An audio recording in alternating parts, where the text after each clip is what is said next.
ಅಧ್ಯಕ್ಷರೇ, ಅಂದ್ರೆ ಯಾವ ರೀತಿಯಲ್ಲಿ ಈ ಬಂದೋಬಸ್ತ್ ಆಗಿರ್ಬೋದು ಅಥವಾ ಲಕ್ಷಾಂತರ ಭಕ್ತಾದಿಗಳು ಕೂಡ ಆಗಮಿಸ್ತಾ ಇದ್ದಾರೆ ಕಣ್ತುಂಬಿಕೊಳ್ಳೋದಕ್ಕೆ, ಅದು ಕೂಡ ಇವತ್ತು ಎಸ್ಪೆಷಲಿ ಮಕರ ಸಂಕ್ರಾಂತಿ ಇರೋದ್ರಿಂದ ಸೂರ್ಯನ ರಶ್ಮಿಗಳು ಶಿವಲಿಂಗದ ಮೇಲೆ ನೇರವಾಗಿ ಬೀಳುತ್ತೆ. ಅದು ಕೂಡ ಬಲಗಡೆ ಇರುವಂತಹ ಕಿಟಕಿಯ ಮೂಲಕ, ನಂದಿಯ ಕೊಂಬಿನ ಮೂಲಕ. ಅದು ಕೂಡ ನೀವು ಗಮನಿಸ್ತಾ ಇದ್ದೀರಿ, ನಂದಿ ಕೂಡ ಆ ದ್ವಾರದಲ್ಲಿ, ಅಂದ್ರೆ ಈ ಕಿಟಕಿಯಿಂದ ಈ ದ್ವಾರದ ಮೂಲಕ ಬೀಳತ್ತೆ, ನೇರವಾಗಿ ಶಿವಲಿಂಗದ ಮೇಲೆ ಬಿದ್ದು ಶಿವಲಿಂಗಕ್ಕೆ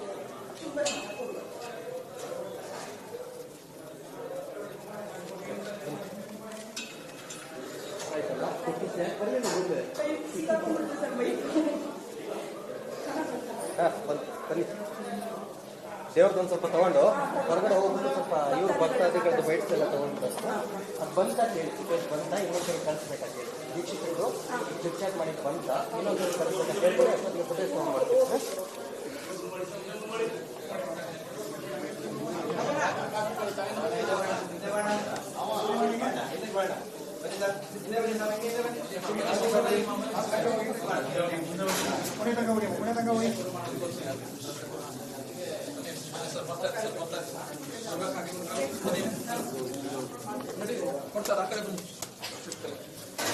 ನಿಮಿಷ ತಗೊಂಡು ಹೋಗ್ಬಿಡ್ತೀನಿ. ಖಂಡಿತ ತಗೋಪ್ಪ, 2-5 ನಿಮಿಷನೇ ತಗೋ. ಯಾರು ಬೇಡ ಅಂದಿದ್ದು? ಎಂಟಕ್ಕೆ ಹೋಗಿ ನಂದಿ ಮುಂದೆ ಕೂತ್ಕೊಂಡ್ಬಿಡಿ. ಅಲ್ಲ, ನಂದಿ ಹಿಂದೆ ಕೂತ್ಕೊಂಡ್ಬಿಡಿ. ನಂದಿ ಹಿಂದೆ ಕೂತ್ಕೊಂಡು ಅವ್ರ ಪಾಡಿಗೆ ಅವ್ರು ಹೋಗ್ತಾ ಇರ್ತಾರೆ.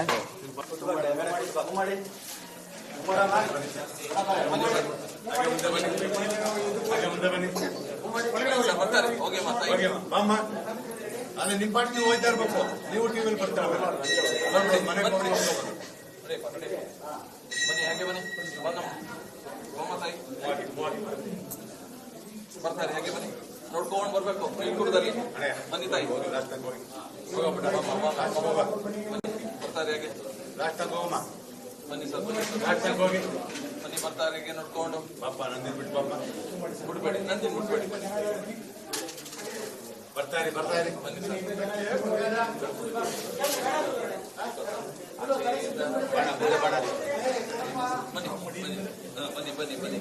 ಬನ್ನಿ ಸರ್, ಬನ್ನಿ ಸರ್, ಅಮ್ಮ ನಿಲ್ಬೇಡಿ, ಬನ್ನಿ ಹೋಗಿ ಅಲ್ಲಿ ಬಂದ್ಬಿಡಿ.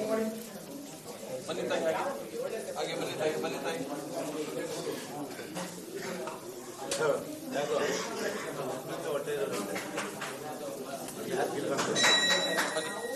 ಆಗ್ಲೇ ಬನ್ನಿ, ನೋಡ್ಕೊಂಡ್ ಬನ್ನಿ ತಾಯಿ. ಆಯ್ತಾ? ಬಾಮ್ಮ ಹಾಗೆ ಬಾಮ್ಮ, ಬನ್ನಿ ತಾಯಿ, ಬಂದ್ಬಿಡಿ. ಉತ್ತರ ಪಾಪ ಆ ಕಡೆ ಹೋಗ್ಬಿಡು ಬಾ. ಬನ್ನಿ ಅಮ್ಮ, ಬನ್ನಿ ಅಮ್ಮ, ಬರ್ತಾರೆ ಪಾಪ ಪಾಪ ಈ ಕಡೆ ಕಮ್ಮಿ ಹತ್ಬೇಡ ಬಾ. ಬನ್ನಿ, ಬನ್ನಿ, ಹಾಗೆ ಬನ್ನಿ, ಗಾಡಿ ಇದೆ ಕಡೆ ಬಾ. ಬನ್ನಿ ತಾಯಿ, ಬನ್ನಿ ತಾಯಿ. ಹೇಳ್ತಾನೆ ಬಾರ, ಇಲ್ಲಿ ಕಮ್ಮಿ ಬೆಲೆ ಹತ್ತಿಯ ಮತ್ತೆ